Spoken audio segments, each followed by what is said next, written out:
말씀의 제목을 최후의 만찬이라고 정해봤습니다. 6월절 식사라고 하기도 하고요. 또 6월절 마지막 예수님의 만찬으로 말씀하기도 합니다. 어쨌든 예수님께서 이제 십자가의 지시기 바로 전에 마지막 6월절, 그러니까 무교절의 첫날인데요, 6월절 식사를 하시기 위해서 제자들에게 말씀하실 때에 예수님은 늘 3년 동안 다니셨어요. 그러다 보니까 어느 곳에 정착할 만한, 물론 주로 베드로의 집에, 가버나움에 가실 때에는 베드로의 집에 계시기도 했지만 한 곳에 정착해서 계시지 않았어요. 그러다 보니까 이 6월절 예루살렘에 들어가서 6월절 식사를 하시기 위해서는 어딘가에 장소가 필요했는데 제자들이 어느 곳에서 6월절 식사를 준비할지를 물었습니다. 예수님은 베드로와 요한에게 6월절 식사를 준비할 수 있도록 비밀리에 말씀하시게 되는데요, 특별히 그 내용을 누가는 이렇게 기록합니다. 성내로 들어가면 물 한 동이를 가지고 가는 사람을 만나게 될 텐데 그와 함께 가서 그의 집으로 들어가서 주인에게 넓은 방을 달라고 이야기하라는 겁니다. 여기서 만나게 되는 한 사람, 남자인데요, 이 남자가 물동이를 지고 가겠다라는 건데요, 보통 물동이는 여자들이 지고 갑니다. 물론 종들의 경우 물동이를 이고 가긴 합니다만 여자들이 이렇게 머리에다가 또는 어깨에다가 이고 가는데요, 물을 구하기가 쉽지 않아서 이 물이라고 하는 우물물인데 이 우물은 실로암 물일 가능성이 높습니다. 우물이 가까운 곳에 있지 않다 보니까 가급적이면 많이 가져가야 돼요. 2번, 3번 오기가 쉽지 않으니까 한 번에 가져갈 수 있는 물을 최대한 2개 정도를 가져간다고 해요. 여자가 됐든 남자가 됐든 2개를 가져가는데 보통 여자들도 양 어깨에다가 이고 가면 2개, 이제 그렇지 못한 경우에는 머리에다가 하나를 이고 간다고 합니다. 남자들의 경우에는 당연히 2개를 가져가야겠죠. 여자들도 2개를 가져가는데 물동이 2개는 남자들은 기본입니다. 그런데 한 동이를 이고 간다는 거예요. 물 한 동이를 가져간다라고 하는 말은 좀 의미가 있어요. 남자들은 누구나 할 것 없이 2개를 어깨에 지고 가거든요. 2번씩 올 필요가 없으니까요. 그런데 이 남자는 물 한 동이를 지고 간다는 거예요. 그러니까 특별한 겁니다. 알아볼 수 있다는 거예요. 그리고 그가 이 물을 가지고 가면서 만나는 게 아니라 물을 치고 있는 사람을 만나는 거니까 이 사람이 기다리고 있는 거예요. 이 제자들을 물 한 동이를 가지고 기다리고 있었다라고 말씀합니다. 그래서 그를 따라가서 그에게 6월절을 지낼 큰 다락방을 보일 것이고 거기서 준비하라는 거예요. 어떤 이들은 이 다락방이 사도행전 1장에서 성령께서 임하기 전에 그들이 함께 모여서 약 120명 가까이가 그곳에 모여서 기도했던 그 다락방이다 라고 말하는 이도 있어요. 그렇게 보면 이 다락방은 마가의 다락방이 되는 거죠. 그래서 여기서는 누구의 다락방이라는 소개도 하지 않고 그냥 한 종을 따라가고 그 종의 집 주인을 만나서 그 방을 예비하라 라고만 말씀합니다. 그래서 그 밤에 양을 잡고 그 양고기와 함께 빵과 또 쓴나물을 같이 먹으면서 포도주와 6월절 만찬은 시작이 됩니다. 오늘 말씀해 보면 19절 예수님께서 떡을 가져서 감사기도 하시고 떼어 그들에게 주시며 너희를 위하여 주는 내 몸이라고 말씀하셨어요. 지금 빵을 떼어서 찢어서 주시는 거예요. 덩어리빵입니다. 덩어리빵을 찢어서 이것을 주시면서 이것이 내 몸이다, 너희를 위해서 주는 내 몸이라고 말씀하셨어요. 그리고 20절에 보면 잔도 그와 같이 하여 각기 따라서 따라주는 겁니다. 원래는 이 따라주는 게 아니라 잔을 이렇게 돌려가면서, 잔이라고 하니까 그런데 그릇이에요. 포도주가 담긴 그릇을 돌려 먹는 거예요. 지금으로 보면 좀 비위생적이죠. 가족이라면 그것도 조금 이해할 만한데 남이잖아요. 그렇죠? 남인데 그 포도주가 담긴 그릇을 함께 돌려서 먹는다라고 하면 우리는 조금 위생적이지 않는데? 라고 생각할지 모르지만 이 한 그릇에 담긴 포도주를 우리가 한 공동체가 같이 먹는다고 하는 것은 말 그대로 하나의 공동체임을, 우리 과거에는 그런 일이 있었잖아요. 뭐 혈서를 쓰기도 한다는 얘기 들으셨죠? 혈서를 쓰기도 하고 또 그 피를 이렇게 각기 한 그릇에 담아서 피를 이렇게 돌려 마셨다는 이야기 들으셨죠? 이것은 표보다 더 진한 하나의 공동체임을, 특별한 경우입니다. 특별한 경우에 한 공동체임을, 그러니까 서로 믿자, 서로 한 공동체다라는 것을 강조하기 위함이었던 걸 거예요.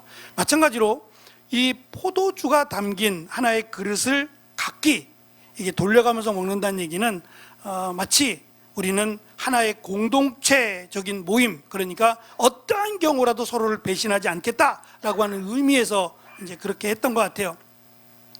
근데 예수님은 이것을 빵을 찢어서 주시고 잔도 하나씩 하나씩 나눠서 주신 것 같아요. 그러면서 하신 말씀이 너희를 위하여 주는 내 피라고 말씀하셨어요.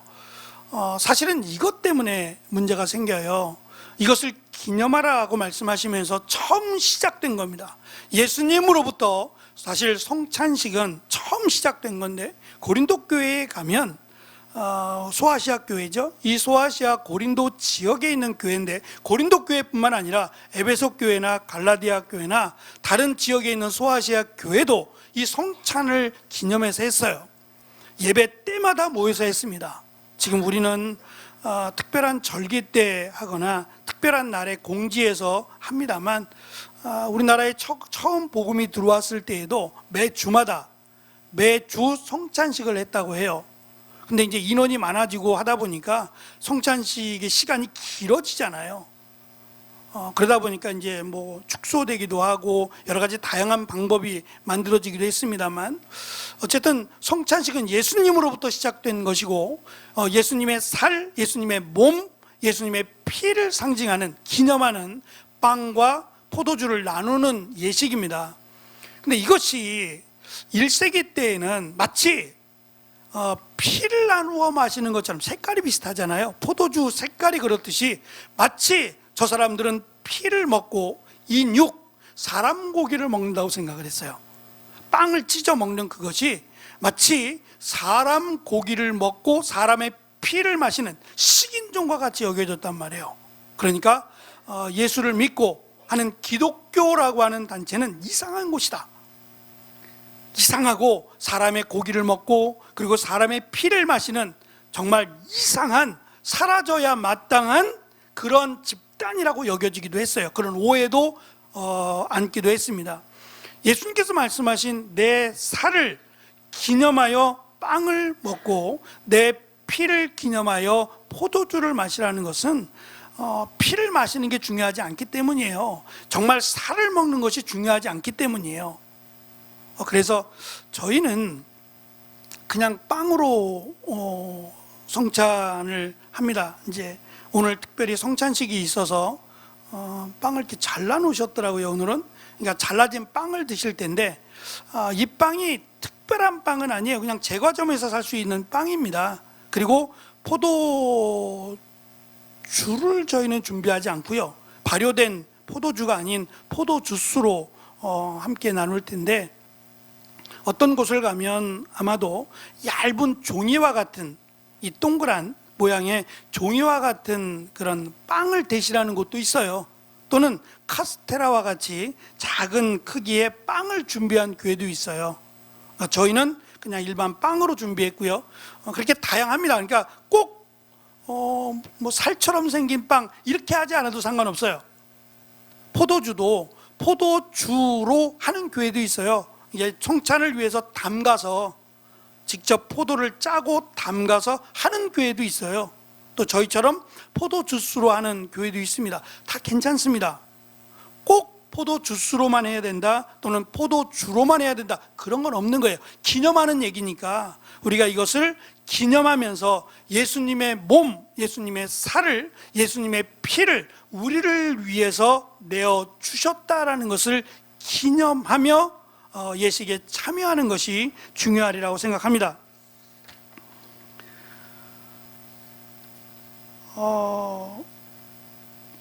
14절에 가면 때가 이르매 라는 말로 시작을 합니다. 이것은 두 가지 의미가 있는데, 때가 이르렀다는 얘기는 6월절 식사를 나눌 시간이 되었다라고 하는 의미고, 또 하나는 곧 예수님께서 십자가에 못 박혀 죽으실 그 때가 이제 가까이 왔다라고 하는 상징적인 의미가 있어요. 그래서 예수님은 그때가 이르렀을 때 특별히 내가 너희와 마지막 6월절 식사를 하기를 원하였다라고 하는 말씀을 하십니다. 고대에서는 그 유명한 사람들이 죽음을 앞두고 만찬을 벌였다고 해요. 자기의 마지막 생애를 정리하면서 많은 사람들을 초대해서 만찬을 열었다고 해요. 이것도 참 의미 있는 것 같아요. 나와 함께 했던, 그리고 나를 도와주었던 많은 이들을 불러서 감사했노라고, 내가 여러분들 덕분에 그동안 이 땅에서 잘 살았노라고 이렇게 함께 만찬으로 초대를 해서 함께 식사를 하는 이런 풍습이 있었다고 해요. 사실 우리는 이러한 의미에서 뭐 칠순이나 팔순을 하는가 싶습니다. 요즘 많이 축소가 돼서 이제 가족끼리 모입니다만, 어쨌든 내가 지금껏 살아가면서 여러분들의 덕분에, 여러분들의 도움으로 여기까지 왔습니다라고 하는 이 감사의 마음을 담아서 마지막 만찬을 열었다고 해요. 그러니까 그 만찬의 의미가 굉장히 의미가 있겠죠. 이분을 마지막 뵙는다라고 하는 그런 의미도 있었습니다.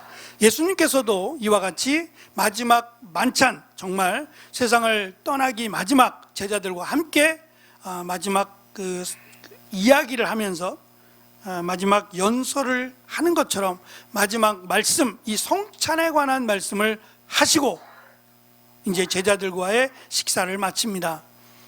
최후의 만찬이라고 하면 우리가 떠오르는 사람이 그 레오나르도 다빈치라고 하는 화가입니다. 1495년에 시작을 해서 2년에 걸쳐서 그림을 그리는데, 이 그림이 이태리에 있는 그 밀라노 수도원 식당에 있어요. 식당에 이 그림이 그려졌는데 2년 동안 그린 겁니다. 이 천재 화가인 레오나르도 다빈치가 그린 그림인데요, 이 그림이에요. 이게 실제로 밀라노 수도원의 식당에 그려진 그림이에요. 벽화죠.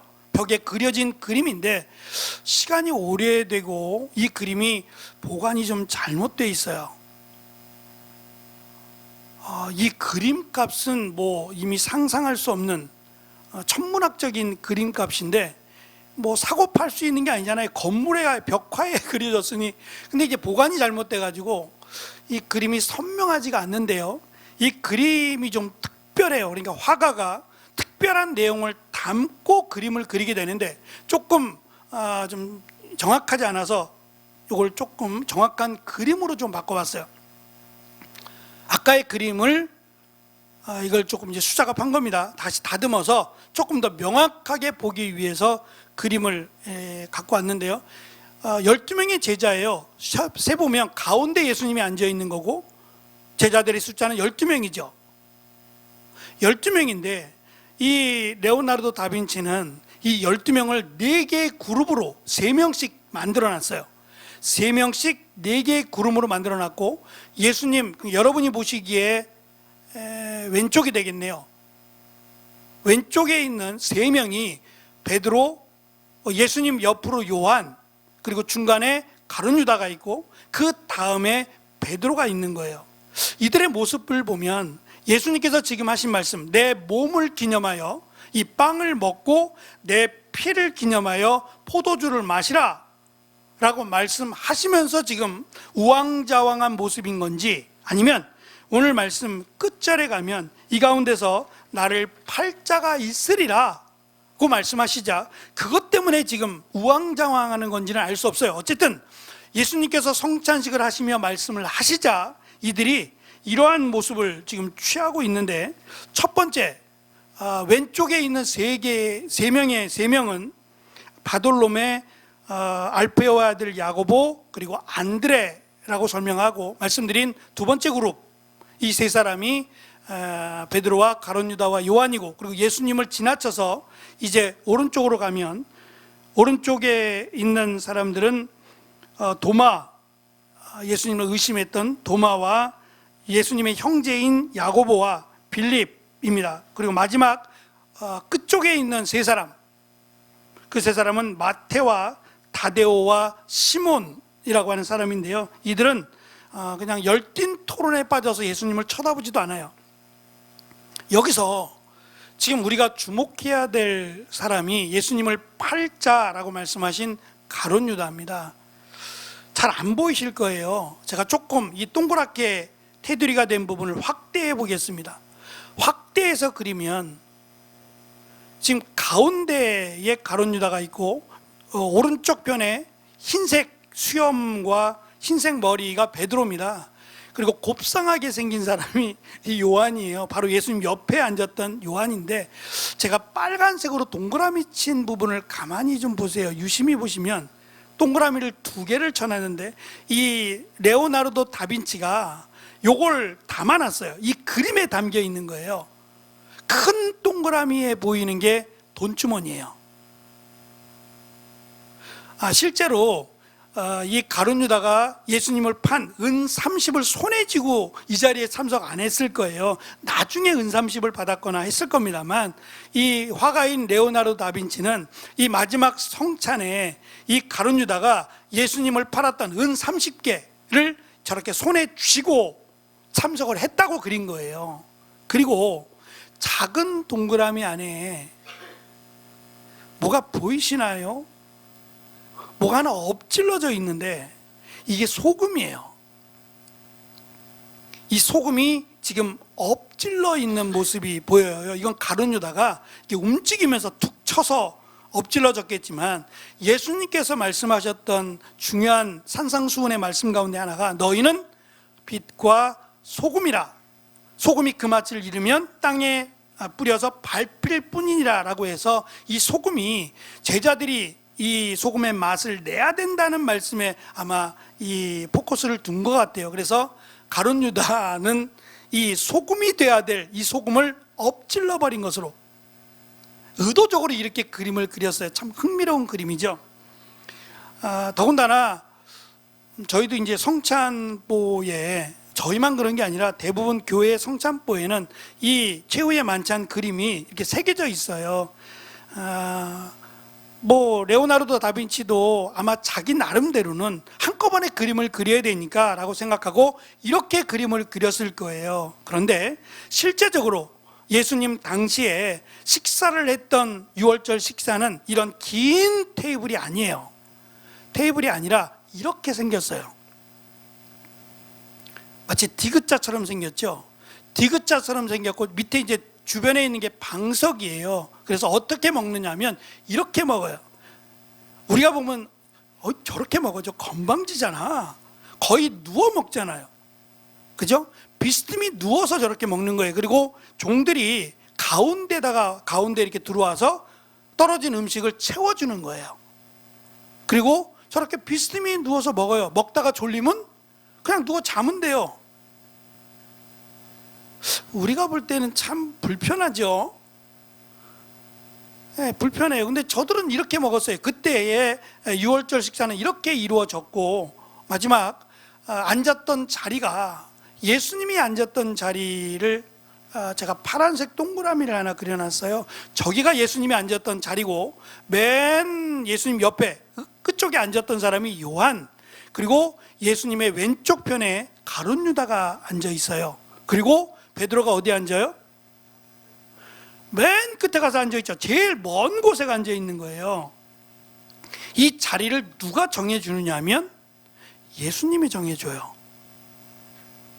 그러니까 베드로의 입장에서 무슨 생각하겠어요? 아니, 예수님 양 옆에 있는 사람이 제일 친한 사람 아니에요? 그러니까 요한은 예수님의 그 혈연 관계에 있거든요. 사촌이라고들 이야기해요. 그러니까 마리아, 예수님의 육신의 어머니인 마리아와 마리아의 동생이거나 마리아의 언니예요. 그러니까 예수님에게는 이모가 되죠. 그 이모의 아들이 이 야고보와 요한이거든요. 그래서 어머니가 찾아와서 예수님에게 내 아들 둘을 예수님의 왼쪽, 예수님의 오른쪽에 좀 세워달라고, 예수님이 왕이 되면 왼쪽 오른쪽에 세워달라고 했던 사람이 예수님의 이모일 가능성이 높다 그래요, 학자들은. 어쨌든 혈연 관계에 있으니까 그렇다고 치고, 쟤는 가룟 유다는 왜 저렇게 앉아 있는 거야? 라고 궁시렁궁시렁 했을 것 같아요. 그리고 정작 수제자라고 하는 베드로는 저 끝쪽으로, 저 제일 먼 끝쪽에다가 앉혀 놓으셨다는 거예요.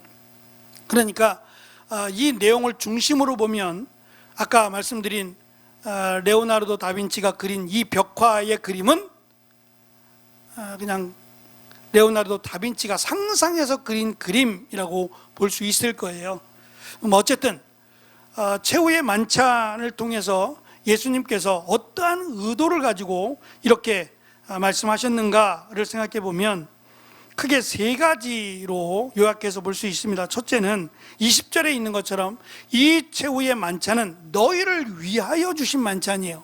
그러니까 우리가 성찬을 통해서 무엇을 기억해야 되느냐 하면 이 빵, 이 포도주가 우리를 위해서 주신 예수님의 몸과 예수님의 피라고 하는 사실이에요. 그러니까 이것을 먹고 마시는 자는 우리가 세례교인 이상 우리가 참여하게 되는데요. 예수님을 믿는, 그러니까 예수님을 그리스도로 메시아로 고백하는 그 세례를 받은 분들이라면 내가 먹는 이 빵 조각이, 내가 마시는 이 한 잔의 포도주가 단순한 포도 주스가 아니라 예수님의 피가 내 몸에, 예수님의 살인 빵이 내 몸에 들어온다는 사실을 기억하는 겁니다. 우리가 보통 식사를 할 때도 정말 내가 원하면, 정말 꼭 좋아하는 사람, 내가 관심을 가진 사람과 식사하기를 원해요. 특별히 가족이라고 하는 공동체의 특징은 함께 식사한다는 거예요. 그게 가족의 의미예요. 그러니까 혈연 관계이기도 하지만 가족의 특징을 들려면 그 중에 함께 식사한다는 거예요. 이게 가족의 가장 큰 특징 가운데 하나예요. 근데 사실은 우리가 이 시대를 살아가면서 가족끼리 식사하기 어렵죠. 자녀들 얼굴 보기 어렵고 특별한 날이 아니고서는 함께 식사하기 어려운 시대에 살고 있어요. 아이러니한 거예요. 가족이라고 하는 의미의 첫 번째는 함께 식탁의 교제를 나눈다는 거거든요. 그러니까 그만큼 식탁의 교제는 가까운 사람과 한다라고 하는 의미가 있어요. 그러니까 이 식탁은 예수님과 한 가족이 된 사람, 특별히 예수님의 몸, 예수님의 피를 내가 먹고 마신다는 얘기는 그리스도와 예수님과 뗄래야 뗄 수 없는 관계임을 확인하고 기뻐하는 그런 예식이라고 할 수 있어요. 저는 이 성찬 예식에 정말 기독교에 있어서 정말 중요한 예식이라고 생각해요. 다만 과거에 제가 자라면서 성찬 예식에 참여했을 때의 분위기는 좀 어둡고 슬펐어요. 찬양 자체도 아무 흠도 없는 주님께서 우리의 죄를 대신하여 죽으셨음을 강조하고 그 피를 내가 먹고 마시는 경건함이 있어야 된다라는 걸 강조하다 보니까 분위기도 많이 무겁기도 무겁지만 많이 슬펐어요. 전 나쁘다는 얘기가 아니라 저는 이것보다 더 중요한, 왜냐하면 하나님의 나라에 들어간다라고 하는 그 기준을 뭘로 볼 수 있느냐 하면 예수님의 살, 예수님의 몸, 예수님의 피가 내 안에 흐른다는 것보다 더 중요한 게 어디 있겠어요. 그러니까 가장 확실한 증거, 내가 예수님을 믿는다라고 하는 가장 확실한 증거가 성찬에 있어요. 성찬식에 참여한다는 얘기는 하나님의 나라에 들어갈 멤버, 회원이란 얘기예요. 그것을 서로 나누는 거예요. 그러니까 마지막 예수님을 믿음으로 붙잡혀서 죽음을 당했던 그들도 이 성찬에 참여함으로 위로를 받는 겁니다. 예수님의 피가 내 안에, 예수님의 살이 내 안에 있다라고 하는, 눈으로 확인하고 서로 보여주는 이 예식을 통해서 서로의 확신을 다졌다고 해요. 지금은 예수님을 믿는다고 죽거나 특별히 고난당하지 않습니다. 그래서 그것이 조금 그 의미가 좀 퇴색되지 않았나 싶어요. 어쨌든 기쁨입니다. 저는 이 성찬의 주된 주제가, 저는 기쁨, 하나님의 나라에 들어갈 확신과 기쁨을 얻는 시간이라고 생각해요. 겸허하게, 겸손하게 성찬식에 참여해서 정말 감사함으로 참석하지만 우리에게는 한없이 기쁘고 의미 있는 시간으로 이 성찬에 참여하게 되시기를 바랍니다. 두 번째 의미는 이를 행하여 나를 기념해야 된다라고 하는 명령입니다. 우리가 매주 모일 때마다 성찬 예식은 하지 않지만 예배를 드리는 것 자체가 예수님을 기념하여 하나님의 백성이 된 자들의 가장 중요한 예식이자 모임, 예배라고 생각합니다. 이 성찬식도 예수님을 믿는, 그리고 예수님을 끝까지 믿겠노라고 고백하는 귀한 예식이라고 생각합니다. 마지막 세 번째는 20절에 있는 것처럼 예수님의 피로 세우신 새 언약이라고 하는 점이에요. 이것은 약속입니다. 예수님께서 자신의 생명을 내어 주시면서 하신 마지막 약속이에요. 그것은 이 피를 마시고 내 살을 먹는 자는 하나님의 나라에 들어간다는 거예요. 물론 믿음이 없이 먹고 마시는 건 의미가 없어요.